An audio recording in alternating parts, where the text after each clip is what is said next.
ನೀವು ಬೇರೆ ಬೇರೆ ಬಾಧಿತ ಗ್ರಾಮಗಳ ಜನ ಇಲ್ಲಿ ಬಂದಿದ್ದೇವೆ. ಹಿರೇಬಗನಾಳದ ಸಮಸ್ಯೆ, ಕಾಸನಕಂಡಿಯ ಸಮಸ್ಯೆ, ಗಿಣಿಗೇರಿಯ ಸಮಸ್ಯೆ, ಇವೆಲ್ಲ 20 ಗ್ರಾಮಗಳ ಸಮಸ್ಯೆ ಒಂದೇ ಇದೆ. ಅದರಲ್ಲಿ ಸ್ವಲ್ಪ ಹೆಚ್ಚು ಕಡಿಮೆ ಇದೆ. ಆದ್ದರಿಂದ ನಾವು ಈ 20 ಗ್ರಾಮಗಳ ಪರಿಸರದ ಸರ್ವೆ ಆಗಬೇಕು. ಜೊತೆಗೆ ಜನರ ಆರೋಗ್ಯದ ಸರ್ವೆ ಆಗಬೇಕು. ಇಂಡಿಯನ್ ಮೆಡಿಕಲ್ ಕೌನ್ಸಿಲ್ ನಿಂದ ಜನರ ಆರೋಗ್ಯ ಸರ್ವೆ ಆಗಬೇಕು. ತಜ್ಞ ವಿಜ್ಞಾನಿಗಳಿಂದ ಪರಿಸರದ ಸರ್ವೆ ಆಗಬೇಕು. ಇದು ಬಹಳ ಮುಖ್ಯವಾದಂತ ವಿಚಾರ. ಇನ್ನು ಈ ಕಾರ್ಖಾನೆಗಳು, ಅಧ್ಯಕ್ಷರೇ, ನೀವು ಬರುತ್ತೀರಿ ಎಂದು ಕಾರ್ಖಾನೆಗಳನ್ನೇ ಬಂದ್ ಮಾಡಿದ್ದಾರೆ. ಕಾರ್ಖಾನೆಗಳನ್ನು ಬಂದ್ ಮಾಡಿದ್ದಾರೆ. ನೀರು ಹೊಡೆದಿದ್ದಾರೆ. ಹಿಂದಕ್ಕೆ ರಾಜರು ಬರುವಾಗ ಚಳ್ಳೆ ಹೊಡಿತಿದ್ರು, ಅಂತ ಕಸ ಹೊಡೆದು ನೀರು ಹೊಡಿತಿದ್ರು. ಹಂಗ್ ಮಾಡಿದ್ದಾರೆ. ಇದು ತೋರಿಕೆಯ ನಾಟಕ. ಇಲ್ಲಿ ರೈತರು ನಲುಗಿ ಹೋಗಿದ್ದಾರೆ. ನಾನು ನಿನ್ನೆ ಒಂದು ದಿವಸ ಇಲ್ಲಿ ಬಂದು ಹೋದದ್ದಕ್ಕಾಗಿ ಭಯಂಕರ ಕಫ ಆಗಿದೆ. ನಾನು ಅನುಲೋಮ ವಿಲೋಮ ಮಾಡೋದ್ರಿಂದ ಇವತ್ತು ಇಲ್ಲಿ ಮಾತಾಡ್ಲಿಕ್ಕೆ ಸಾಧ್ಯ ಆಗಿದೆ. ಒಂದು ದಿವಸಕ್ಕೆ ಇಷ್ಟು ಎಫೆಕ್ಟ್ ಆಗುತ್ತೆ. ಇಲ್ಲೇ ಕಾಯಂ ಇರ್ತಕ್ಕಂಥ ಈ ಜನರ ಬದುಕಿನ ಪರಿಸ್ಥಿತಿ ಏನು? ಬಹಳ ಗಂಭೀರವಾದಂತ ವಿಚಾರ. ನಾವು ನಿಮ್ಮೆದುರಿಗೆ ಹೇಳಬೇಕೋ ಹೇಳಬಾರ್ದು? ಬಾಧಿತ ಪ್ರದೇಶಕ್ಕೆ ಮುಖ್ಯಮಂತ್ರಿಗಳು, ಆರೋಗ್ಯ ಮಂತ್ರಿಗಳು, ಕೃಷಿ ಸಚಿವರು, ಉದ್ಯಮ ಸಚಿವರು, ನಮ್ಮ ಜಿಲ್ಲಾ ಉಸ್ತುವಾರಿ ಸಚಿವರಾದ ಶಿವರಾಜ್ ತಂಗಡಿಗೆ ಅವರು ಕೂಡ ಅವರೆಲ್ಲರನ್ನು ಕರ್ಕೊಂಡು ಬಂದು ಭೇಟಿ ಮಾಡಬೇಕು. ಜನರ ಸಮಸ್ಯೆಯನ್ನು ಅರ್ಥ ಮಾಡಿಕೊಳ್ಬೇಕು. ನಾವು ಸರ್ಕಾರದಿಂದ ದೂರ ಇಲ್ಲ. ನಾನು ಇಲ್ಲಿ ಯಾವುದೇ ರಾಜಕೀಯದ ಮಾತಾಡಲಿಕ್ಕೆ ಇಷ್ಟಪಡೋದಿಲ್ಲ. ಸಿದ್ದರಾಮಯ್ಯ ಅವರ ಬಗ್ಗೆ ನಮಗೆ ಗೌರವ ವಿಶ್ವಾಸಗಳಿವೆ. ಆದ್ದರಿಂದ ಅಲ್ಲೇನು ಆ ಭಾಗದಲ್ಲಿ, ಹಳೆ ಮೈಸೂರು ಭಾಗದಲ್ಲಿ ಅಲ್ಲಿ ಒಂದು ಫ್ಯಾಕ್ಟರಿ ಬರೋದಿತ್ತು. ಅಲ್ಲಿ ಫ್ಯಾಕ್ಟರಿ ಬರಬಾರದು ಅಂತ ರೈತರು ವರ್ಷಾನುಗಟ್ಟಲೆ ಹೋರಾಟ ಮಾಡಿದ ಮೇಲೆ ದೇವನಹಳ್ಳಿಯಲ್ಲಿ ಇದೇ ಕಾಂಗ್ರೆಸ್ ಸರ್ಕಾರ ನ್ಯಾಯವನ್ನು ಕೊಟ್ಟಿದೆ. ನಾವು ಉತ್ತರ ಕರ್ನಾಟಕದವರು, ಹೈದರಾಬಾದ್ ಕರ್ನಾಟಕದವರು, ರಾಜಧಾನಿಯಿಂದ ನಾವು ದೂರ ಇದ್ದೇವೆ. ನಮ್ಮ ಧ್ವನಿಯನ್ನು ರಾಜ್ಯ ಮಟ್ಟದಲ್ಲಿ ತಲುಪಿಸಲಿಕ್ಕೆ ನಾವೆಷ್ಟು ಕಷ್ಟಪಡ್ತಾ ಇದ್ದೇವೆ ಅನ್ನೋದು ನಿಮಗೆಲ್ಲ ಅರ್ಥ ಆಗಬೇಕು. ನಾವು ದೂರದ ಜನ, ಪ್ರಾದೇಶಿಕ ಅಸಮಾನತೆಯಿಂದ ನಾವೆಲ್ಲ ಬಳಲ್ತಾ ಇದ್ದೇವೆ. ಬಂಧುಗಳೇ, ಇಲ್ಲೇ ಸಮೀಪದ ಗದಗಿನಲ್ಲಿ ಫೋಸ್ಕೋ ಎನ್ನುವ ಕಂಪನಿ ಬರೋದಿತ್ತು. ಅಲ್ಲಿಯ ಜನ, ಗದಗಿನ ಜನ, ತೋಂಟದಾರ್ಯ ಸಿದ್ಧಲಿಂಗ ಸ್ವಾಮಿಗಳು, ಮುಂಡರಿಗೆಯ ಸ್ವಾಮಿಗಳು, ಕಪತ್ಗುಡ್ಡದ ಸ್ವಾಮಿಗಳು ಜನರ ಜೊತೆಯಲ್ಲಿ ಹೋರಾಟ ಮಾಡಿದ್ರಿಂದ ಇದೇ ಕಾಂಗ್ರೆಸ್ ಸರ್ಕಾರ ಅವರಿಗೆ ಒಳ್ಳೆಯ ನ್ಯಾಯವನ್ನು ನೀಡಿತು. ಫೋಸ್ಕೋ ಕಂಪನಿಯನ್ನು ಕಿತ್ತು ಹಾಕಿ. ಅಷ್ಟೇ ಅಲ್ಲ, ಬಂದೋಟ ಕಂಪನಿಯವರು ಬಂಗಾರದ ಗಣಿಯನ್ನು ಮಾಡಲಿಕ್ಕೆ ಹೊರಟಾಗ ಕಪತ್ ಗುಡ್ಡ ಅದು ನೈಸರ್ಗಿಕವಾದಂಥ ಬಹಳ ಒಂದು ಮುಖ್ಯವಾದಂಥ ತಾಣ. ಒಳ್ಳೆಯ ಗಾಳಿ ಇದೆ, ಅಲ್ಲಿ ಮಳೆಯನ್ನು ತರತಕ್ಕಂಥ ಶಕ್ತಿ ಇದೆ ಉತ್ತರ ಕರ್ನಾಟಕಕ್ಕೆ. ಅಲ್ಲಿ ಗಣಿಗಾರಿಕೆ ಆಗಬಾರದು, ಬಂಗಾರದ ಗಣಿಗಾರಿಕೆ ಆಗಬಾರದು ಅಂತ ಸರ್ಕಾರಕ್ಕೆ ಒತ್ತಾಯ ಮಾಡಿದಾಗ ತೋಂಟದ ಸಿದ್ಧಲಿಂಗ ಸ್ವಾಮಿಗಳು, ಕಪತ್ಗುಡ್ಡದ ಸ್ವಾಮಿಗಳು, ಮುಂಡರಿಗೆಯ ಸ್ವಾಮಿಗಳು ಜನರಿಗೆ ಬೆಂಬಲ ಕೊಟ್ಟದ್ರಿಂದ ಸರ್ಕಾರ ಅಲ್ಲಿ ನ್ಯಾಯ ನೀಡಿದೆ. ನಮಗೆ ಯಾಕೆ ನ್ಯಾಯವನ್ನು ನೀಡ್ತಾ ಇಲ್ಲ? ನಮ್ದು ಇದು, ನಾವು ದೂರ ಇದೀವಂತ, ನಾವು ಹಿಂದುಳಿದಿದ್ದೇವೆ ಅಂತನ, ನಾವು ಪ್ರಶ್ನೆ ಮಾಡೋದಿಲ್ಲ ಅಂತನ, ಮಾನ್ಯ ಅಧ್ಯಕ್ಷರೇ, ನಾವು ಜಾಗೃತರಾಗಿದ್ದೇವೆ. ಮೊನ್ನೆ ಕೊಪ್ಪಳ ಬಂದ್ ಆಗಿದೆ. ಕೊಪ್ಪಳ ಬಂದ್ ಆಗೋದಿದೆ ಪ್ರಥಮ ಅಲ್ಲ. ಹೋದ ವರ್ಷ 25ನೆಯ ತಾರೀಕು 24ನೆಯ ತಾರೀಕು ಗವಿಸಿದ್ದೇಶ್ವರ ಸ್ವಾಮಿಗಳ ನೇತೃತ್ವದಲ್ಲಿ ಕೊಪ್ಪಳದ ಬಂದಾಗಿ ಕಾರ್ಖಾನೆಯ ವಿಸ್ತರಣೆ ನಿಲ್ಲಬೇಕು ಮತ್ತು ಯಾವುದೇ ಹೊಸ ಕಾರ್ಖಾನೆಗಳು ಬರಬಾರದು ಅಂತ ಜನಪ್ರತಿನಿಧಿಗಳಿಗೆ, ಇಡೀ ಕೊಪ್ಪಳ ಜಿಲ್ಲೆಯ ಜನಪ್ರತಿನಿಧಿಗಳಿಗೆ, ಯಾರೇ ಒಬ್ಬರಿಗೆ ಅಲ್ಲ, ಇಡೀ ಕೊಪ್ಪಳ ಜಿಲ್ಲೆಯ ಎಲ್ಲ ಶಾಸಕರಿಗೆ, ಸಂಸದರಿಗೆ ಸ್ವಾಮಿಗಳು ಜನರ ಪರವಾಗಿ ಆದೇಶ ಮಾಡಿದ್ರು. ಆದರೆ ಆ ಆದೇಶ ಜಾರಿಗೆ ಬಂದಿಲ್ಲ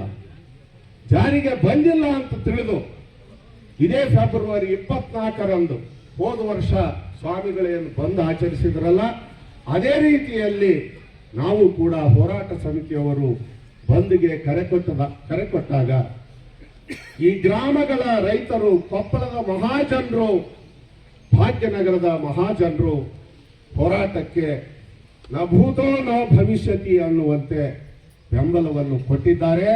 ಇದು ಜನಾಭಿಪ್ರಾಯವೇ ಅಂತಿಮ. ಸರ್ಕಾರವು ಜನಾಭಿಪ್ರಾಯಕ್ಕೆ ಮಣಿಯಲೇಬೇಕು.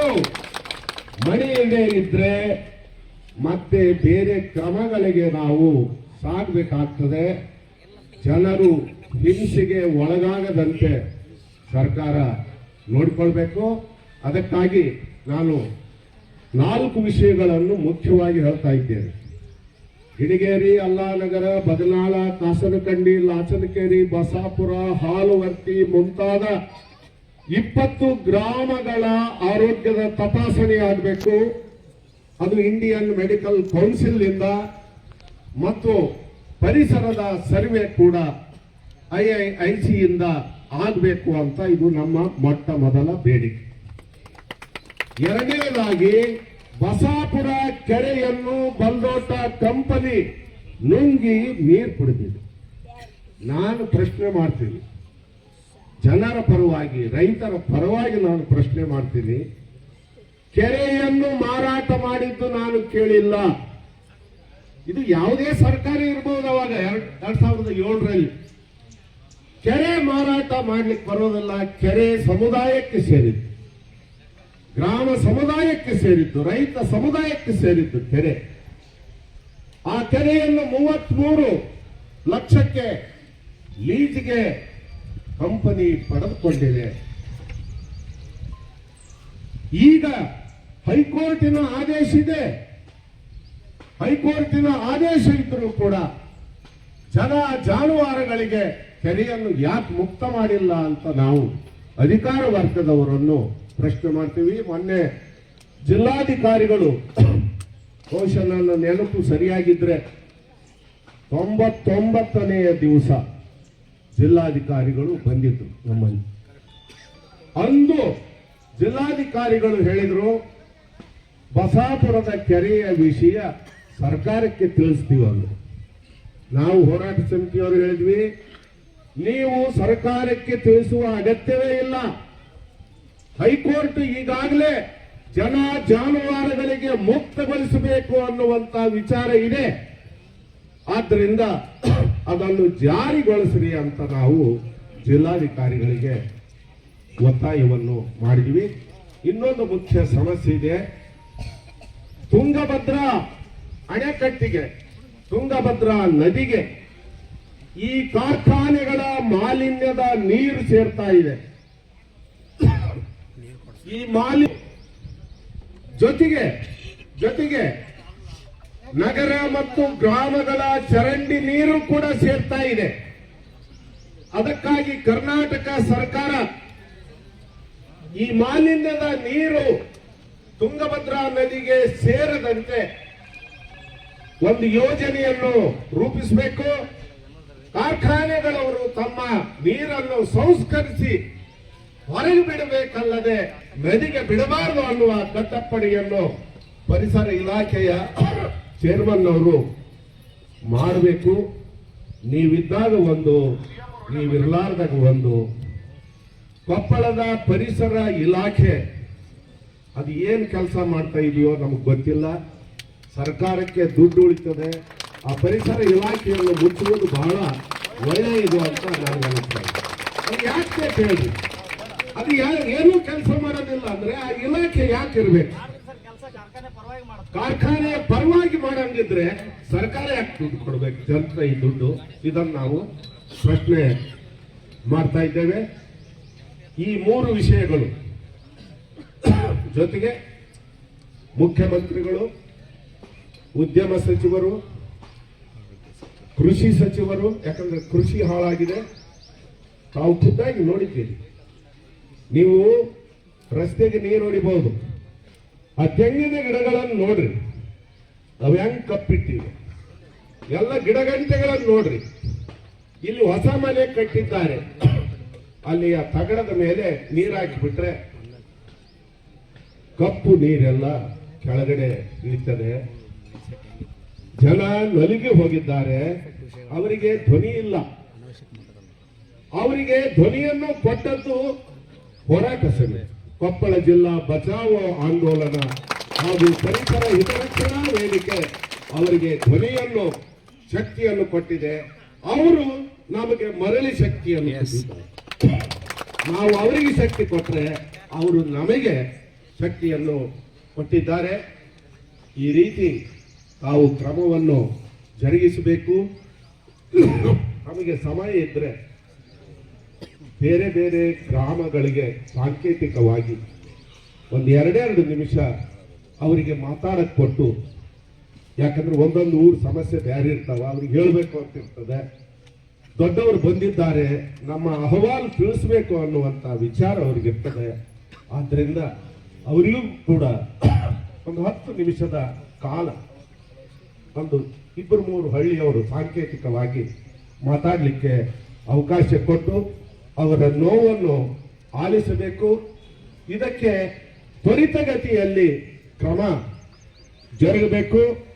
ನಮಗೆ ಇನ್ನೊಂದು ವಿನಂತಿ ಅಂದ್ರೆ, ನಾವು ಮುಖ್ಯಮಂತ್ರಿಗಳನ್ನು ಒಂದು ನಿಯೋಗ, ಸರ್ವ ಪಕ್ಷದ ನಿಯೋಗ ತೆಗೆದುಕೊಂಡು ಹೋಗ್ಬೇಕಂತಿದ್ದೀವಿ. ನಾವು ಮಾಜಿ ಸಂಸದರಾದ ಕರಡಿ ಸಂಗಣ್ಣನವರ ಗಮನಕ್ಕೆ ತಂದಿದ್ದೇವೆ. ಕಾಂಗ್ರೆಸ್ ಅಧ್ಯಕ್ಷರಾದ ಅಮರೇಗೌಡ ಬಯ್ಯಾಪುರ ಅವರ ಗಮನಕ್ಕೆ ತಂದಿದ್ದೇವೆ. ಅಲ್ಲದೆ ಜಿಲ್ಲಾ ಉಸ್ತುವಾರಿ ಮಂತ್ರಿಗಳ ಗಮನಕ್ಕೂ ಕೂಡ ತಂದಿದ್ದೇವೆ. ನಮಗೆ ಮುಖ್ಯಮಂತ್ರಿಗಳ ಒಂದು ದಿನಾಂಕವನ್ನು ಗೊತ್ತುಪಡಿಸಿ ನಾವು ಸರ್ವ ಪಕ್ಷಗಳ ಒಂದು ನಿಯೋಗವನ್ನು ಕೊಂಡೊಯ್ತೇವೆ. ಇಲ್ಲಿ ಯಾವ ಪಕ್ಷ ಪಂಗಡ ಇಲ್ವೇ ಇಲ್ಲ, ಯಾವುದೇ ಧರ್ಮ ಜನಾಂಗದ ವಿಷಯ ಇಲ್ಲ.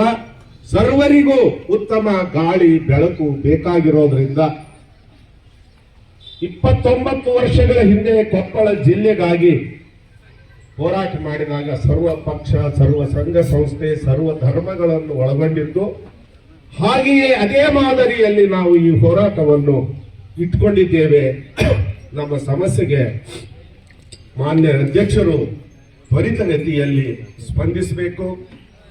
ಈ ಕಾರ್ಖಾನೆಗಳವರ ಈ ರೀತಿ ನೀವು ಒಂದು ವೇಳಾಪಟ್ಟಿ ಹಾಕಿಕೊಂಡು ಬರದೆ, ಇನ್ನೊಂದು ಸಲ ಯಾವುದೇ ವೇಳಾಪಟ್ಟಿ ಇಲ್ಲದೆ ಕೇವಲ ಪೊಲೀಸ್ ಅಧಿಕಾರಿಗಳಿಗೆ ದಿಢೀರ್ನೆ ಒಂದು ಸಂದೇಶವನ್ನು ಕೊಟ್ಟು ಜನಪ್ರತಿನಿಧಿಗಳಿಗೆ ಜೊತೆಯಲ್ಲಿ ದಿಢೀರ್ನೆ ಭೇಟಿ ಕೊಟ್ಟರೆ ಇಲ್ಲಿಯ ಪರಿಸ್ಥಿತಿ ಸಂಪೂರ್ಣ ಬೇರೆಯಾಗಿರ್ತದೆ. ಇಲ್ಲಿಯ ಪರಿಸ್ಥಿತಿ ಹೇಗಂದ್ರೆ, ಯುದ್ಧ ಮುಗಿದು ಹೋದ ಮೇಲೆ ಪರಿಸ್ಥಿತಿ ಏನಿರ್ತದೆ ಆ ರೀತಿಯಲ್ಲಿ ಈ ಹಿರೇಬಗನಾಳ, ಕಾಸನಕಂಡಿ, ಲಾಚನಕೇರಿ, ಬಸಾಪುರ, ಹಾಲುವರ್ತಿ, ಒಂದ 2 ಇಲ್ಲೆಲ್ಲ ರೈತರು ಕೂಡ ಮನವಿಯನ್ನು ಕೊಡ್ತಾರೆ.